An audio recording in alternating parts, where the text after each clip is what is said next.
Sinong celebrity or influencer ang sa tingin mo hindi nagpapakatotoo o character lang? Opinion mo lang, so walang right or wrong answer. Ano pangiti ka, guys? Guys!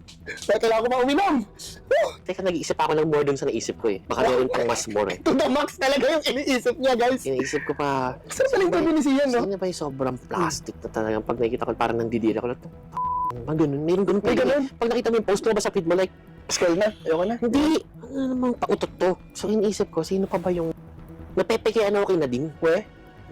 Bakit? Too good to be true. Mga advocacy and too good to be true. Unlike ni Catherine, wala naman siyang mga advocacy ng mga certain na salita sa mga issue. Lagi siyang nonchalant sa mga issue. Ito lagi merong say. Isa pa si Daniel Padilla. Tunay? Ba't si DJ? Bro, puro pakitang tao na hindi mo maintindihan na ano. Hindi ko naman sila namimit sa personal. Yung sa mga nakikita mo lang based sa mga social media. At siyempre bro, sa dami ng intel na pumapasok sa akin ng mga chismis, bro, alam ko eh.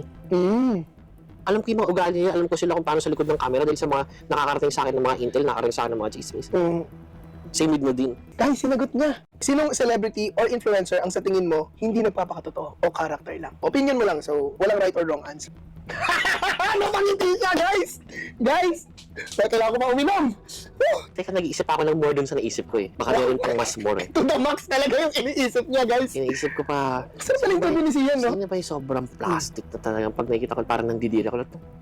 Ganun, meron ganun pa May ganun? Pag nakita mo yung post mo ba sa feed mo like, Scroll na. Ayoko na. hindi, ano namang pautot to. So iniisip ko, sino pa ba yung napepekean ako kay Nadine? We?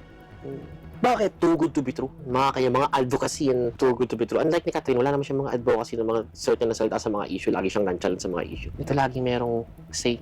Isa pa si Daniel Padilla. Tunay? Ba't si DJ? Bro, puro pakitang tao na hindi mo maintindihan na ano. Hindi ko naman sila namimit sa personal. Yung sa mga nakikita mo lang based sa mga social media. At siyempre bro, sa dami ng intel na pumapasok sa akin ng mga chismis, bro, alam ko eh. Alam ko yung mga ugali niya, alam ko sila kung paano sa likod ng camera dahil sa mga nakakarating sa akin ng mga intel, nakakarating sa akin ng mga chismis. Same with Nadine. Guys, sinagot niya.